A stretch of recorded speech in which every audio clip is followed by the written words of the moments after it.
Hello everyone, welcome back to our YouTube channel. अगर आप एक सीनियर सिटीज़न हैं तो ये वीडियो आपके लिए बहुत इंपॉर्टेंट रहने वाली है, क्योंकि आज की वीडियो में हम आपसे डिस्कस करने वाले हैं कि अगर आप हैं एक सीनियर सिटीज़न तो आपको रिटर्न इनकम टैक्स की रिटर्न फाइल करने की कोई ज़रूरत नहीं है, कोई आवश्यकता नहीं है रिटर्न फाइल करने की।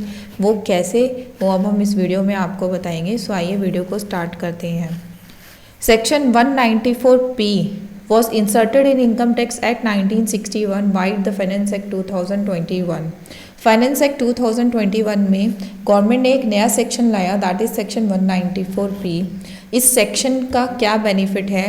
ये जो सेक्शन है ये कंडीशनल रिलीफ प्रोवाइड कर रहा है सीनियर सिटीज़न को from filing of income tax return. कि अगर आप एक सीनियर सिटीज़न हैं और आपकी एज 75 ईयर्स एंड अबव है, यहाँ पे जो सीनियर सिटीज़न की डेफिनेशन है उसके लिए जो एज लिमिट इन्होंने डाली है वो है 75 ईयर्स एंड अबव। अगर आप एक सीनियर सिटीज़न है और आपकी एज 75 ईयर्स एंड अबव है तो आपको रिलीफ दिया जाता है, जो कि एक कंडीशनल रिलीफ है। कुछ कंडीशंस हैं इसकी, अगर वो आप सेटिस्फाई करते हो तो आपको इनकम टैक्स रिटर्न फाइल करने की ज़रूरत नहीं है अंडर सेक्शन 139। सो बहुत से लोगों के लिए ये बहुत इंपॉर्टेंट सेक्शन रहने वाला है, क्योंकि most of the senior citizen in conditions को फुलफ़िल करेंगे ही करेंगे। सो वो कंडीशंस क्या है वो मैं अब आपको बताऊंगी। Exemption from filing of return. The specified senior citizen is exempted from the filing of his return of income for the assessment year relevant to the previous year in which tax has been deducted. तो ये section 194P लाया गया, उसके अंदर क्या कहा गया कि अगर सीनियर सिटीज़न की इनकम पर बैंक ऑलरेडी TDS काट लेता है तो उस सीनियर सिटीज़न को जो है रिटर्न फाइल करने की ज़रूरत नहीं है। इसके लिए इन्होंने कुछ कंडीशंस रखी।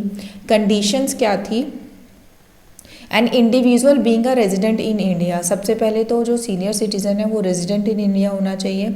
Second thing, the age of 75 years and above, उसकी एज 75 ईयर्स या उससे ऊपर होनी चाहिए। इज़ हैविंग पेंशन इनकम, उनकी जो सोर्स ऑफ इनकम होनी चाहिए वो सिर्फ और सिर्फ पेंशन इनकम होनी चाहिए, ये बात इसमें कही गई। सो बहुत से ऐसे पेंशनर भी हैं सीनियर सिटीज़न की कैटेगरी में जिनको सिर्फ और सिर्फ पेंशन इनकम की वजह से अपना इनकम टैक्स का रिटर्न फाइल करना पड़ता था। बट आफ्टर दिस सेक्शन अब उनको इनकम टैक्स की रिटर्न फाइल करने के लिए पेन नहीं लेना पड़ेगा। बट इसका मतलब ये नहीं है कि उनको टैक्स भी पे नहीं करना। जो भी उनका टैक्स बनता होगा वो जिस बैंक में उनकी पेंशन आती है वो बैंक जो है डिडक्ट करेगा, जो भी रेट स्पेसिफाइड बैंक को दिया जाएगा या फिर उस टाइम पे जो स्लैब रेट चल रही होंगी उसके अकॉर्डिंग वो बैंक वो TDS को डिडक्ट कर लेगा और उसकी जो रिपोर्टिंग है वो डायरेक्ट डिपार्टमेंट को, बैंक का ड्यूटी होगा उनको करना। ठीक है, उस सीनियर सिटीज़न के ऊपर कोई लायबिलिटी नहीं होगी रिटर्न को फाइल करने की। सो उसकी कंडीशन मैंने अभी तक जो आपको बताई है वो है कि वो रेजिडेंट इन इंडिया होना चाहिए, एज 75 ईयर्स एंड अबव होनी चाहिए, उसकी जो इनकम है वो पेंशन इनकम होनी चाहिए, या फिर also he should have no other income except the interest income.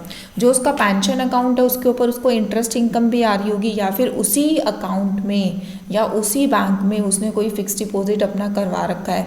यहाँ पे एक मेन कंडीशन है कि जो ये ट्रांजैक्शन हो रही है, जो उसको पेंशन इनकम आ रही है या फिर इंटरेस्ट इनकम आ रही है, या फिर इंटरेस्ट इनकम आप उसकी सेविंग बैंक से भी हो सकती है, फिक्स डिपॉजिट से भी हो सकती है, वो सब जो है सेम स्पेसिफाइड बैंक से होनी चाहिए, सेम बैंक में होनी चाहिए।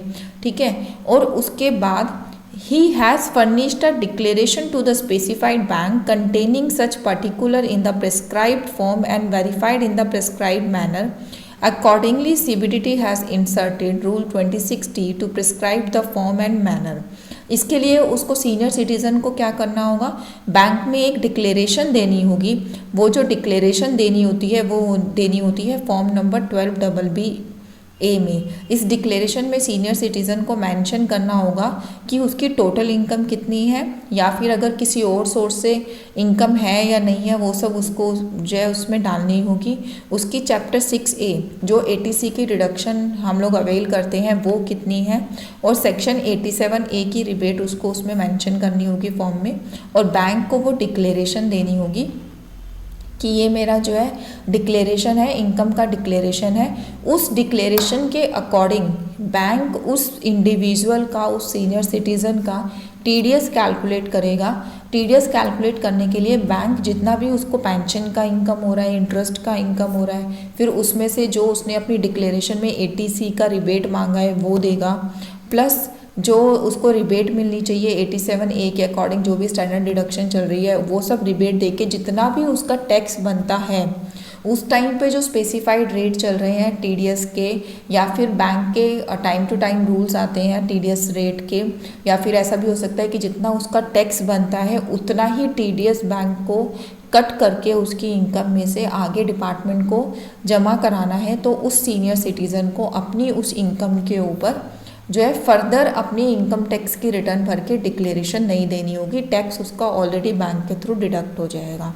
सो ये था सिंपल सा एक सेक्शन जो कि लाया गया सीनियर सिटीज़न को रिलीफ प्रोवाइड करने के लिए, सो दैट उनको, क्योंकि होता क्या है कि बैंक के पार्ट पर उनका जितना भी टैक्स बनता है वो कट चुका होता है, उनको जस्ट एक डिक्लेरेशन के रूप में ये आईटीआर का फॉर्म भरना होता था, जिससे अब उनको जो है एग्जम्पशन दे दी गई है कि अगर आप ये कंडीशन कंप्लीट करते हैं तो आपको अपना इनकम टैक्स का रिटर्न फाइल करने की अब कोई ज़रूरत नहीं है। थैंक यू सो मच मेरी वीडियो में बने रहने के लिए। मेरा वीडियो अच्छा लगा हो तो मेरी वीडियो को लाइक और मेरे यूट्यूब चैनल को सब्सक्राइब ज़रूर करिएगा। Thanks a lot.